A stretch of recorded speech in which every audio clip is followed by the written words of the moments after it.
Greetings and salutations, guys. Eric here with my review of Joker, FOLIE et DEUX, a title I know I'm massacring. Joker 2, Joker still Jokerin', Joker on the move, whatever you want to call it. The sequel to Joker is here this weekend, the follow-up to the billion-dollar grossing 2019 movie. Todd Phillips returns as co-writer. He did the script with Scott Silver and directing, and Joaquin Phoenix, of course, is back as Arthur Fleck, aka the Joker. The story picks up a couple years after the first Joker, and Arthur Fleck is locked up in Arkham State Hospital when a couple of big things happen to him nearly back to back. First off, he meets a fellow prisoner who refers to herself as Lee, played by Lady Gaga, and she is clearly very smitten with him, and he with her. But at the same time, as sparks are flying between them, it is decided that he is going to be fit to stand trial for all the murders he committed in the first film. And that is going to become quite a media sensation because it will be a televised trial. It was announced early on that this movie was going to be a musical, which was, of course, a very polarizing detail.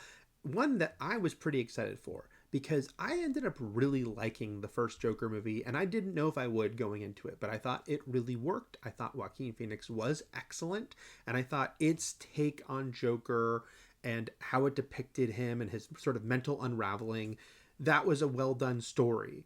But it did feel like a story that was pretty self-contained, so I was wary of a sequel, but saying, hey, you know what? This is going to be a musical, and Lady Gaga is going to play Harley Quinn. That got me excited. That made me think, hey, this is a fun approach to it. This is going outside the box in a way that if you're going to do a follow-up to Joker, I think you should.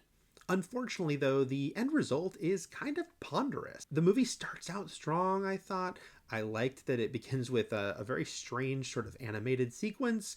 It goes into showing you what Arthur's life is like now, and you see Joaquin Phoenix, how skinny he got, even more gaunt than the first film, and these scenes are very striking. Lawrence Sherr's cinematography is excellent. The production design by Mark Friedberg really stands out, and I was into it at first. And I was into it as he meets Lee, because I think Joaquin Phoenix and Lady Gaga have really good chemistry. They play off each other well, and I really liked what she was doing with the character as she's introduced, and sort of the danger behind her eyes that she shows, the fact that this is a person who certainly has her own issues, as you might expect from someone this drawn to Arthur Fleck.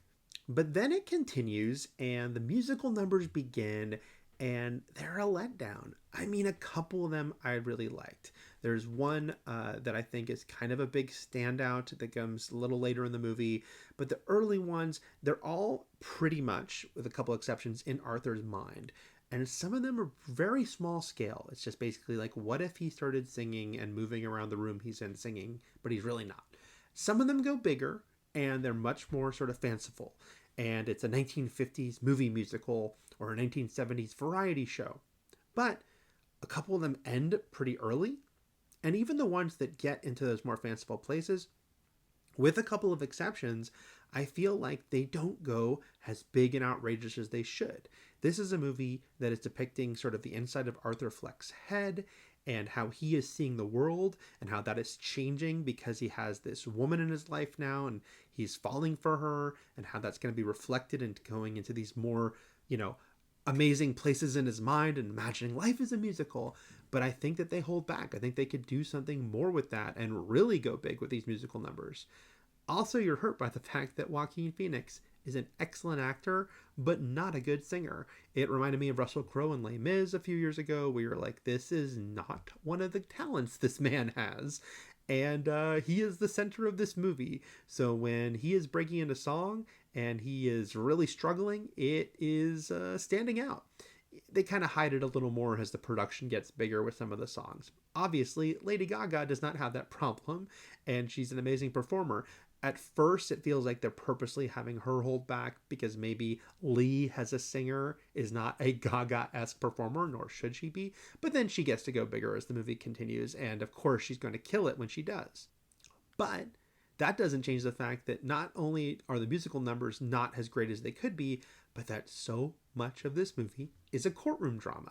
So much of this movie is them sitting in a courtroom and Arthur sitting there as people talk about what happened in the first movie. This is a sequel that is obsessed with the first movie, but not in a way that's kind of cool and fun, like, say, Back to the Future 2, where they can figure out a way to mix into the first movie in an exciting way. Instead, it's a lot of times of rehashing events we saw in the first movie and talking about, remember when you went on a talk show and shot the host? Yeah, we remember it. We saw it. And one or two scenes kind of talking about that, sure, but it's over and over again.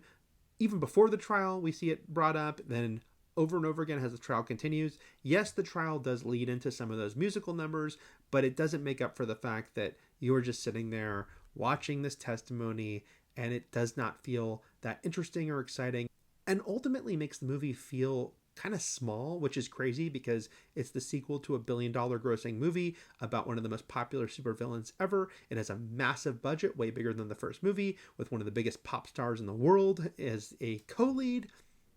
And yet it feels like this little coda. It feels like if the first Joker movie were a novel and then the writer decided to make a little short story a couple years later about the trial that followed, except that it's a feature-length movie and it feels really stretched out to justify that length as we watch these scenes play out. Also, I was really disappointed by what they do with Lee/Harley Quinn as the movie continues.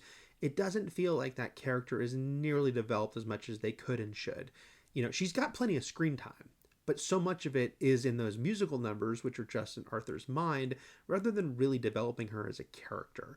And we get some interesting information about her, but it's not with her on screen. Another character relays it at one point. I wanted to really dive into what's going on with her psyche and what is drawing her to this guy and what it all means for her, but that's all kept at arm's length. And so, yeah, they have chemistry together. Yes, of course, she can do great in the musical numbers, but Lady Gaga as Harley Quinn, that's exciting. That is a cool combination. They don't do nearly enough with it. So yeah, she has some fun outfits and some musical numbers, but I wanted way more for that character. Of course, Joaquin Phoenix is again great as this character, but it felt like he had more things to do in the first movie. We're kind of hitting the same notes again.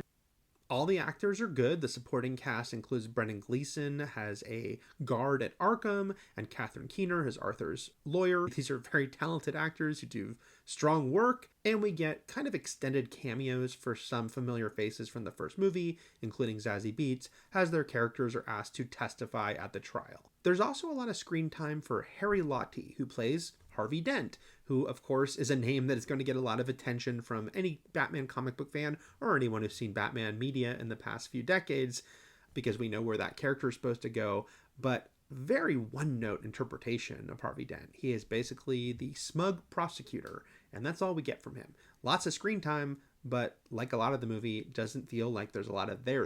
About 3/4 of the way through watching this movie, I started to realize what it's reminding me of, which is Natural Born Killers, except that that is such a more successful movie. There's a few reasons that made me think of Natural Born Killers.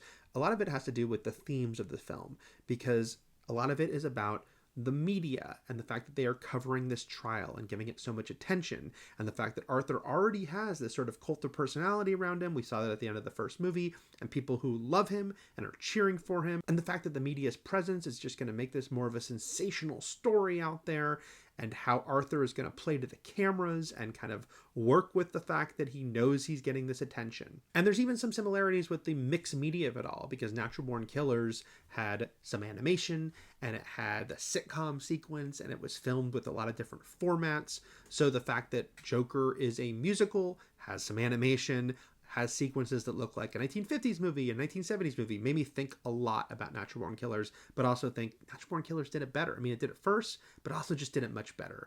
It just was telling a better version of this kind of story. It's funny because Natural Born Killers doesn't really have a lot of trial stuff in it. There's a deleted sequence with Ashley Judd that focuses on that part of the story, but everything else, all the trappings and all the stuff about this killer who's locked up and the people cheering for him outside and the reporters covering it, it reminded me a lot of Natural Born Killers, but really fell short by comparison. Ultimately, watching this movie, it's hard not to think that Todd Phillips really should have just kept this to one film. That was the movie he and Joaquin Phoenix were excited to make, and that the success of it led them to do this sequel, but it just really feels like his heart wasn't in it. That, you know, he's trying to stretch this thing out, but it just feels like this little tangent, this little coda and not like a story that is worth its own film, and certainly not the way he does it, because I think that there was a way to tell this in a bigger, grander way. And I don't think that a Joker sequel needs to be about how the Joker becomes the crown prince of crime. I get it. This version of Joker is never going to be that. He's not supposed to be that. But the trial just doesn't feel like enough. I have no issues with the fact that this Joker is pretty much nothing like the comic books. I think that Batman has always been open to so many different interpretations, both as a character, but also the world he's in. And you see in the comics the Elseworld stories they do, and things like Gotham by Gaslight, and they're set in different eras. So why not? Why not do the story of Joker as Arthur Fleck? It worked in the first movie, and I'm okay with Harley Quinn being so different in this interpretation.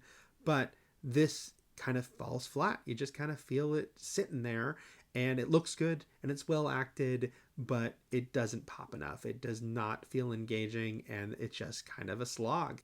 So those are my thoughts on Joker 2. I'm just going to say Joker 2 this time, in theaters everywhere this weekend. All right, guys, if you can like and subscribe, that would be excellent. That's it for now. Take care. Thanks.